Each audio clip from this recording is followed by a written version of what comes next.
Hello student, हम यहाँ पे डिस्कस करेंगे हिस्ट्री का first chapter tracing changes through 1000 years. इस चैप्टर में हम देख रहे हो कि दो मैप आपको देखने के लिए मिल रहे हैं।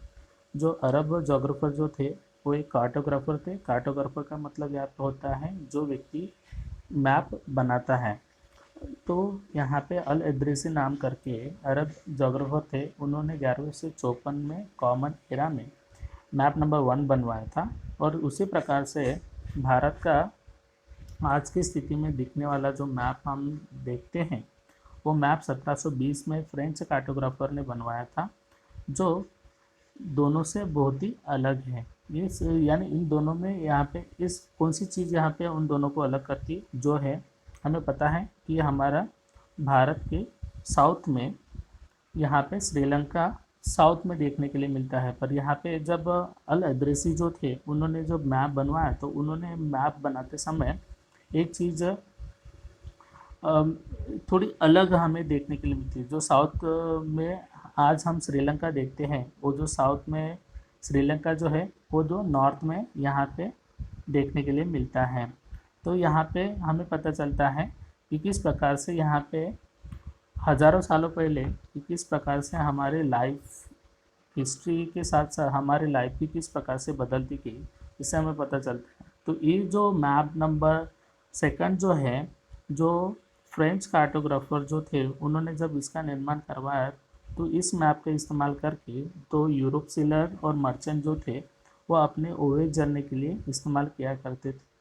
तो इससे पता चलता है कि हिस्ट्री किस प्रकार से बदलती जा रही है और हिस्ट्री बदलने के साथ साथ हम उस हिस्ट्री को किस प्रकार से समझ पाते हैं। पर हिस्ट्री में बहुत सारी चीज़ें बदलाव होती जा रही है, पर वो एक कार्टोग्राफी जो की जाती है वो थोड़ी क्या है अलग किस्म की होती है। जब उसकी स्टडी की जाती है तो उसकी जो डॉक्यूमेंट्स यहाँ पे उनको मिली हुई होती हैं, वो सभी चीज़ों का यहाँ पे क्या किया जाता है, बारीकी से ध्यान दिया जाता है। उसके साथ साथ नए और अभी दूसरा पॉइंट हम डिस्कस करेंगे वो है new and old terminologies. Terminologies भी हिस्ट्री के साथ बदलती गई, यानी जिस प्रकार से लैंग्वेजेस बदलती गई। जैसे कि आज हम बात करें जो संस्कृत लैंग्वेज, हमें पता है जो संस्कृत हम आज पढ़ रहे हैं तो उससे पहले भी संस्कृत लैंग्वेज भी थी। पर ये जो लैंग्वेज हम संस्कृत की यहाँ पे आज बात में कर रहा हूँ, ये संस्कृत जो आज क्या कर सकते हो आप आसानी से पढ़ पाते हो, तो उससे पहले वो जो संस्कृत लैंग्वेज जो थी वो लिखी भी जाती थी अलग तरीके से, और वह उसको अलग तरीके से बोली भी जाती थी। तो इससे पता चलता है कि ओल्ड और नए नए नए टर्मिनोलॉजीज किस प्रकार से हैं। यहाँ पे हम बात करेंगे हिंदुस्तान। जो हिंदुस्तान, हमारे भारत को हिंदुस्तान नाम कैसे पड़ा, यानी यहाँ पे हिंदुस्तान का अलग अलग जो राजा महाराजा होके गए, तो उसमें से यहाँ पे 13 सेंचुरी की बात हम करें तो मिनहाज ए सिराज नाम के जो क्रॉनिकल जो थे, जो पर्शियन थे, उन्होंने यहाँ पे हिंदुस्तान किसे कहा, जो यहाँ पे बताया जाता है कि हरियाणा और पंजाब इन दोनों के जो, और उनका जो ये लैंड पोर्शन जो है, जो जहाँ पे दो नदियाँ बहती हैं जो गंगा और यमुना है, उस एरिया को, और इस एरिया को उन्होंने पॉलिटिकली एक नाम दिया, तो उसे कहा गया हिंदुस्तान। बाद में यहाँ पे हम बात करें तो जब बाबर जब हिंदुस्तान में उन्होंने कदम रखे तो उन्होंने यहाँ पे हिंदुस्तान किस प्रकार से वो उन्हें नाम दिया करते थे, जो कि यहाँ पे फौना फौना एंड फौना और वहाँ की कल्चर जो है, भारत की जो यहाँ पे जो वनस्पतियाँ हैं और प्राणी जीवन जो हैं उसके बारे में यहाँ पे उन्होंने बताया कि हिंद यानी जो एरिया है या मीन्स यहाँ पे जो हैबिटेंट जो है, जो फौना और वहाँ का कल्चर जो है, उसको उन्होंने क्या कहा, हिंदुस्तान कहा। उसके बाद हम बात करें तो यहाँ पे अमीर खुसरो जो यहाँ पे 14 सेंचुरी में एक जो पोएट होके गए हैं, उन्होंने हिंद कौन सी एरिया को कहा, जो यहाँ पे बताया गया है दो जहाँ यानी जोग्राफिकली और cultural entity like the India did exist. The term Hindustan did not carry the political and national meaning which were associated with today. यानी यहाँ पे हिंदुस्तान का नाम बदलता गया। जैसे कि हम बात करें यहाँ पे फॉरेनर की, फॉरेनर किसको कहा जाता था, यानी फॉरेनर ये जो टर्मिनोलॉजी है, टर्म है जो इस्तेमाल करते हैं फॉरेनर, तो फॉरेनर दरअसल कौन हुआ करता था, जो हम यहाँ पे क्या करते हैं पर्सिया में अजनबी कहते हैं, तो हिंदी में उसे परदेसी कहते हैं। तो एक्चुअली तो बात समझने के लिए हमें समझना होगा कि फॉरेनर दरअसल हो कौन हुआ करता था। ऐसा व्यक्ति कि जो यहाँ पे या उस जगह का निवासी नहीं है। फॉर एग्जाम्पल, माना कि हमारे यहाँ इंडिया की ही बात कर ली जाए, तो माना कि कोई यहाँ पे उत्तर प्रदेश से कोई बिलोंग करता है और कोई लोग यहाँ पे तमिलनाडु में बिलोंग करता है। फॉर एग्जाम्पल, तो माना कि यूपी से जो कोई व्यक्ति यहाँ पे मीन्स आपकी जगह यानी उनकी जो तमिलनाडु है, केरला है, महाराष्ट्र है, ऐसे कौन सी भी एरिया में जहाँ पे भी वो आता था, तो उस व्यक्ति को क्या करते थे, फॉरेनर के नाम से उस समय पे जाना जाता था। पर अभी की स्थिति में देखी जाए, बात समझी जाए, तो यहाँ पे फॉरेनर के डेफिनेशन भी क्या होती गई, बदलती गई। जो यहाँ पे फॉरेनर का मतलब क्या है कि यहाँ पे जो व्यक्ति दूसरे कंट्री से मीन्स आज यानी जो इंडिया जो हमारी कंट्री है उस कंट्री से बिलोंग नहीं करता, उसे हम क्या कहते हैं, फॉरेनर कहते हैं। इस प्रकार से यहाँ पे जो टर्मिनोलॉजी है वो भी बदलती गया। अभी थर्ड पॉइंट हम यहाँ पे डिस्कस करेंगे, हिस्टोरियंस एंड देयर रिसोर्सेस। अभी ये हिस्ट्री की स्टडी करते समय बहुत सारी चीज़ों के यहाँ पे क्या की जाती है, ध्यान दी जाती है। जो यहाँ पे इन्वेस्टिगेशन के लिए बहुत सारे रिटर्न मटेरियल्स भी होते हैं और उसके साथ आर्कियोलॉजिकल थिंग्स होती है। आर्कियोलॉजिकल थिंग कौन कौन से हो सकती है यहाँ पे, जो यहाँ पे मैन्युस्क्रिप्ट सॉरी आर्कियोलॉजी में कौन कौन से होते हैं, कॉइन्स होती हैं, इंस्क्रिप्शंस होते हैं। ये सभी चीज़ों से हमें क्या होता है, वहाँ की हिस्ट्री के बारे में क्या होती है, जानकारी मिलती है। और यहाँ पे रिटर्न मटेरियल्स भी होता है और रिटर्न मटेरियल के से भी हमें क्या होता है, बहुत सारी जानकारी भी मिलती है। पर यहाँ पे कभी कभार उस समय पे एक चीज़ों की बहुत दिक्कत हुआ करती थी। एक चीज़ क्या थी कि जो मैन्युस्क्रिप्ट जो लिखी गई है कभी कभार, तो उस समय पे हमारे यानी उस समय पे प्रिंटिंग प्रेस की जो सुविधा बिल्कुल भी नहीं थी। तो जो व्यक्ति यहाँ पे स्क्राइब्स का मतलब यहाँ पे समझना होगा, स्क्राइब यानी जो व्यक्ति अपने हाथों से क्या करता है, कोई स्क्रिप्ट को मैन्युस्क्रिप्ट को क्या करता है, लिखता है, तो उसे स्क्राइब के नाम से जाना जाता था उस समय पे। तो यहाँ पे आर्चिव क्या है, आर्चिव को भी समझ लेते हैं कि आर्चिव यानी दरअसल ऐसे एक चीज़ है कि जहाँ पे क्या हो जाते हैं, जो रिटर्न डॉक्यूमेंट्स है, जो मैन्युस्क्रिप्ट्स है, जो रिटर्न डॉक्यूमेंट्स है, वो हम क्या कर सकते हैं, आसानी से पा सकते हैं वहाँ, और उसको स्टडी करने के बाद हम हिस्ट्री को क्या कर सकते हैं, समझ सकते हैं। और अभी बात समझनी थी कि जो यहाँ पे मैं बात करने वाला था कि रिटर्न मटेरियल उस समय पे थे अवेलेबल, पर प्रिंटिंग प्रेस की सुविधा न होने के कारण वहाँ पे कभी कभार क्या हुआ था, वो मटेरियल्स यहाँ पे क्या की जाती थी, एक व्यक्ति को यहाँ पे माना कि किसी ने यहाँ पे माना कि आपका दोस्त है और उससे आपने क्या की, यहाँ पे नोटबुक ली और आपको क्या करना है, उस नोटबुक में से कॉपी आपके नोटबुक में खुद की करना है। तो उस समय पे कभी कभार आपकी दोस्त की यहाँ पे हैंडराइटिंग अच्छी नहीं होगी, तो क्या होगा, आपको लिखने में दिक्कत होगी और समझने भी दिक्कत होगी। तो उसी प्रकार से उस समय पे ऐसा ही हुआ करता था कि जो कभी कभार जो यहाँ पे दो लैंग्वेजेस आप देख पाते हो, यहाँ पे फिगर नंबर 2 और फिगर नंबर 1, इससे आपको यानी आपको समझना होगा कि उस दरम्यान यहाँ पे प्रॉब्लम भी उसी प्रकार से आता था। जो स्क्राइब जो थे, जो हाथ से लिखने वाले थे, तो कभी कभार जो रिटर्न मैन्युस्क्रिप्ट जो थी, कुछ चीज़ें उनको लिखनी थी तो उनको समझ में नहीं आती थे, तो उससे क्या होता था, वो अपने ढंग से और आप उन्हें जितना और जिस प्रकार से समझ में आया उस प्रकार से वो क्या किया करते थे, यहाँ पे वो लिखते थे। तो उसमें इस प्रकार से बहुत सारे जो ओरिजिनल मटेरियल जो है, वो ओरिजिनल मटेरियल की क्या हो जाती थी, जो खासियत जो है वो क्या हो जाती थी, ख़त्म होती जाती थी और उससे बदलाव यहाँ पे देखने के लिए मिलते हैं। जैसे कि यहाँ पे हम बात कर रहे थे, ज़ियाउद्दीन दुरानी जो क्रोनिकलर थे, उन्होंने 1356 में 2 वर्जन लिखे थे, 2 वर्जन उन्होंने लिखे थे। उसमें से the 2 version differ from the each other but historian didn't know about the existence of the first version until the 1960, यानी पहले वर्जन उनको बिल्कुल भी नहीं मिला क्योंकि वो खो गया था। तो उसे हिस्टोरियन बिल्कुल भी समझ नहीं पा रहे थे कि दरअसल वो चीज़ है क्या। अभी बात करेंगे यहाँ पे new social and political group. उसी प्रकार से इंडिया में बहुत सारी चीज़ें बदलते गए, तो उसी प्रकार से सोसाइटी और पॉलिटिकल ग्रुप किस प्रकार से यहाँ पे बदलता गया।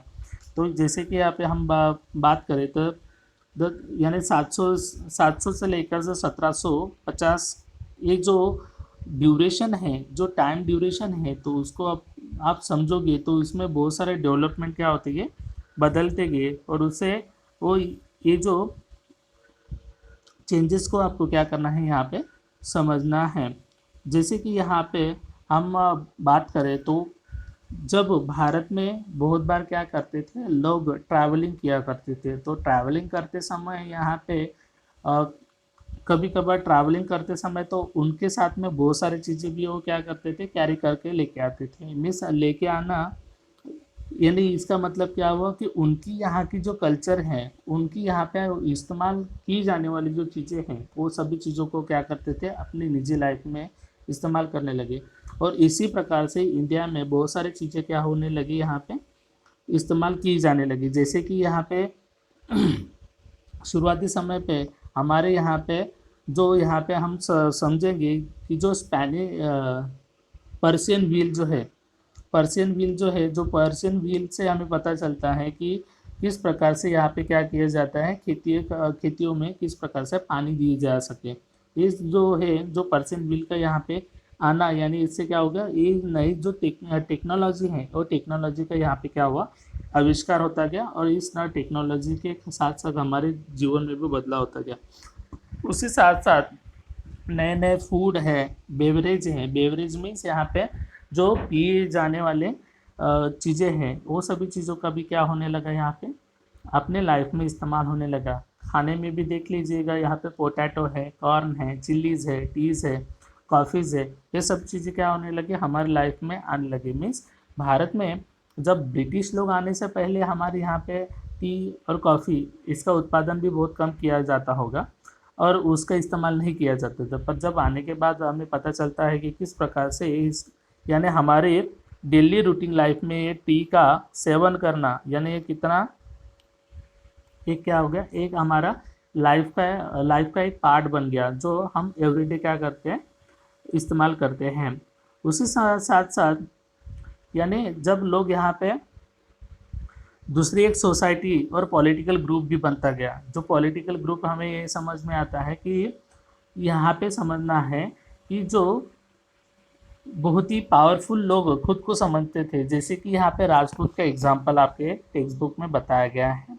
तो उसमें आप समझोगे तो राजपूत जो थे, तो राजपूत का मतलब क्या है, एक नाम से, यानी उसका यानी जो राजपुत्र से क्या किया गया है, लिया गया है, तो उसका मतलब होता है सन ऑफ रूलर, यानी राजपुत्र का मतलब होता है सन ऑफ रूलर, जो 18 और 14 सेंचुरी में यहाँ पे दर्शाता है कि पॉलिटिकल ग्रुप, यानी जो ये ग्रुप ऑफ वॉरियर जो है, यानी वॉरियर मीन्स ये क्या थे, एक क्षत्रिय थे, तो उनका एक अलग कम्युनिटी बनी, एक कास्ट बना। तो उससे हमें पता चलता है कि तो राजपूत दरअसल कौन थे, तो ये राजपूत दरअसल यहाँ पे जो अपने लाइफ को क्या कर सकते हैं, दूसरों के लिए मरने के लिए वो तैयार थे, अथवा वो अपने क्या थे, खुद को बलिदान दे सके, त्याग कर सके, ऐसे लोगों को क्या समझने जाने लगे, यहाँ पे राजपूत समझने जाने लगे। और इस प्रकार से अलग अलग प्रकार के यहाँ पे एक ग्रुप बनता गया लोगों का, जैसे कि यहाँ पे मराठा है, सिख है, जट है, अहोम है, और कयस्थ है, जो इस प्रकार के लोग यहाँ पे बनते गए। उसके साथ साथ यहाँ पे समझेंगे तो यहाँ पे जो नेक्स्ट पॉइंट यहाँ पे हैबिटेंट्स है, यानी यहाँ पे दर्शाया जाता है the environment of the regions and the social economical lifestyle of its resistant, यानी जो जिस जगह पे रहता है उस व्यक्ति को हैबिटेंट्स कहते हैं। तो उसमें भी यहाँ पे बदलाव होता गया, जैसे कि यहाँ पे शुरू समय पे कुछ जो यहाँ पे पीजेंट जो थे, पीजेंट मीन्स यहाँ पे कुछ लोग माइग्रेट करते थे, एक जगह से दूसरी जगह पे आना, अपनी चीज़ों को ये यहाँ पे क्या करते थे, सेलिंग करते थे, खरीदारी करने के लिए, और एक दूसरे जगह से आना जाना चलता था। तो उसमें एक सबसे ज़्यादा इम्पोर्टेंट इकोनॉमिकली बात की जाए तो यहाँ पे सबसे ज़्यादा इम्पोर्टेंट पार्ट जो था पीजेंट यानी किसान। वो किसान लोग क्या है, बहुत यानी उनका एक कम्युनिटी और एक उनका एक क्या बनता गया, ग्रुप बनता गया, तो उससे हमें पता चलता है कि इन लोगों का यहाँ पे क्या होता गया, यहाँ पे इम्पोर्टेंस सबसे ज़्यादा बढ़ता गया, यानी वो सुपीरियर बनते गए, क्योंकि वो क्या करते थे, राजा महाराजाओं को क्या करते थे, टैक्सेस दिया करते थे। तो इस टैक्स देने के कारण उनकी एक क्या बनती गई, यहाँ पे एक खुद की एक कम्युनिटी बनती गई। दूसरी बात करें की जाए, जिन लोगों के पास सबसे ज़्यादा कैटल्स है, उनकी भी एक अलग प्रकार की क्या बनती गई, अगर ग्रुप बनता गया उसी प्रकार से जाति की निर्मित हुई। तो जाति यानी जाति का मतलब क्या होता है, उसको हम कहते हैं सब कास्ट। उसके रैंक के अनुसार और इसे अनुसार क्या बनता गया, एक उन लोगों का एक ऑक्यूपेशन के अकॉर्डिंग यहाँ पे उन लोगों को एक रैंक दिया गया। जैसे कि हम बात करते हैं कि जो सुनार है, तो सुनार को सुनार नाम किस प्रकार से, मीन्स उनका जो सरनेम है वो सुनार कैसे है, तो लुहार जो है, तो लुहार को उनका सरनेम लुहार क्यों है, तो कारपेंटर है, तो कारपेंटर यानी हम यहाँ पे हिंदी में हमें पता है कि उन्हें सुतार कहते हैं। तो उन्हें इस प्रकार के नाम कैसे आए, क्योंकि उन्होंने उस प्रकार की क्या की, यहाँ पे चीज़ों को अपनाया था, तो उसके माध्यम से उनको क्या किया गया, यहाँ पे क्या किया गया, जाति दी गई। ओके, तो उनकी ये उस प्रकार से क्या हुई, जाति हुई। तो उस जाति में भी अभी क्या होता गया, उसका इन्फ्लुएंस और उसका जो प्रभाव जो था और उसका कंट्रोलिंग मेंबर्स भी थे, वो अलग अलग बढ़ते गए। तो उस जाति जाति की जो यहाँ पे उनके भी खुद उन्होंने डिसाइड किए थे, रूल्स और रेगुलेशन भी मैं बनाए हुए थे, जो सभी मेंबर्स को क्या करना पड़ता था, फॉलो करना पड़ता था। तो वो जो रूल्स जिन्होंने बनाए थे, उनके जो बड़े लोग जो थे, तो उन एल्डर व्यक्तियों को यहाँ पे जाति पंचायत के नाम से जाना जाता था, जो यहाँ पे क्या करते थे, जो हमेशा यहाँ पे जाति को रेगुलेट कर आई मीन टू से जाति को रेगुलेट किया करते थे। तो अभी रीजनल और एम्पायर, तो उसी प्रकार से हम यहाँ पे अभी हमें यहाँ पे समझना है next point, region and empire. जैसे कि यहाँ पे हम देखते हैं कि चोला है, तुगलक है और मुगल है। इन एम्पायर के साथ साथ यहाँ पे देखिएगा, यहाँ पे इन लोगों की एम्पायर के साथ साथ उनकी एक क्या बनते गए, लॉज एंड ऑर्डर्स, ये भी क्या होते गए, यहाँ पे बदलते गए। जैसे कि ये संस्कृत प्रशस्ति, यानी प्रशस्ति का मतलब क्या है, अभी ये समझना जरूरी है। प्रशस्ति यानी क्या, कि किसी व्यक्ति की यहाँ पे प्रशंसा करना। तो हम यानी जो व्यक्ति वहाँ पे उस समय पे उनके ड्यूरेशन में जब वहाँ पे वो राज किया करता था, जब उनके खुद की यहाँ पे रूल किया करते थे, तो उस समय पे उनके राज दरबार में कुछ पोएट्स हुआ करते थे, राइटर्स हुआ करते थे। तो वो क्या करते थे, उनके बारे में ज़्यादा से ज़्यादा जानकारी क्या करते थे, बढ़ा चढ़ा के बात किया करना, मीन्स उनके बारे में प्रशंसा करके वो बताते थे। तो इस प्रकार से उनकी ग्लोरी क्या होती जाती थी, यानी समझ में आती है।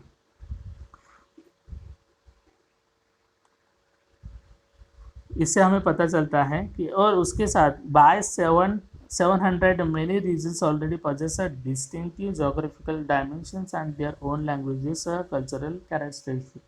तो उसी प्रकार से जिस प्रकार से यहाँ पे मैंने बात की, यहाँ पे चोला, तुगलक और मुगल्स जो जब उन्होंने आए, जब इन्होंने जब दूसरी जगह पे जिस धरती पे उन्होंने कदम रखे हुए हैं, जब तक उन्होंने अपना राज शासन चलाया, तब तक उन्होंने अलग कल्चर अपने साथ में लाया।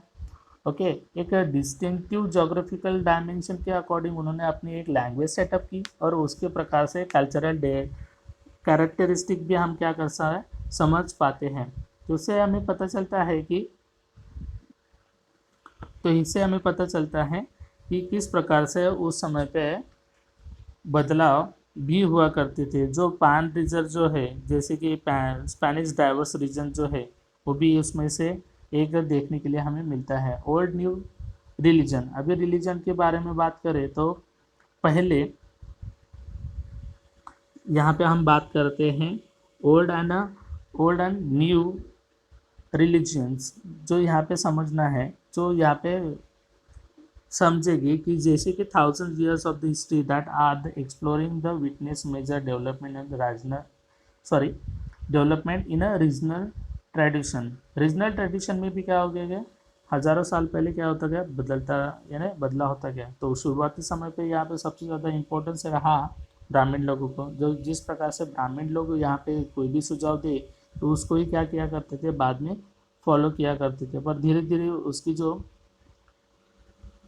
उसमें भी बदलाव होता गया। तो यहाँ पे एक भक्ति मूवमेंट जो क्लास 6 में आपने सभी ने पढ़ा हुआ है, जो आइडिया ऑफ भक्ति है, तो उसमें ऐसा बताया गया कि कोई भी व्यक्ति किसी भी भगवान को, जिनके यानी जिस भगवान को वो चाहते हैं, उस भगवान को क्या कर सकते हो, अ, अपना के उसकी वर्शिप वो कर सकते हैं, कर सके। यानी इससे समझ में आता है कि उनका नॉलेज भी, यानी यहाँ पे एक रिलीजन भी देखा जाए तो रिलीजन भी बदलता गया। और ये रिलीजन के कारण यहाँ पे, तो यहाँ पे हम बात करें तो मुस्लिम लोगों की, तो मुस्लिम यहाँ पे उनका होली बुक जो है उसे कुरान है। तो वो मुस्लिम लोग का मानना था, यानी मुस्लिम लोगों ने भी एक नया रिलीजन उन्होंने निकाला, यानी मीन्स उनका रिलीजन आया। तो उन्होंने क्या बताया कि कुरान में ऐसा लिखा गया है, इस बुक में ऐसा बताया कि यहाँ पे एक ही भगवान है जो है अल्लाह। और वो क्या है, मीन्स वो जब उनकी शरण में जाते हो तो उनकी शरण में जाते समय वहाँ पे आपको क्या मिलेगी, यहाँ पे लव मर्सी और bounty of embrace all those who believe in him. यानी उनका मतलब था कि माना कि अल्लाह को जो यहाँ पे मानता है, तो अल्लाह हमेशा उनको क्या करते हैं, उनके ऊपर प्रेम, दया और bounty of embrace all of this believe, means सभी चीज़ें उनके ऊपर ही वो शावरिंग करते रहते हैं। पर मुस्लिम धर्मों में ऐसा भी माना जाता है कि दो किस्म की यहाँ पे यह उनके अंदर है, यहाँ पे संप्रदाय है। कुछ लोग यहाँ पे सिया और कुछ लोग यहाँ पे सुन्नी। और सिया सिया मुस्लिम जो है वो यहाँ पे प्रॉफेट मोहम्मद जो सन इन लॉ है अली, उनको क्या करते हैं, उनको उस मुस्लिम कम्युनिटी को मानते हैं।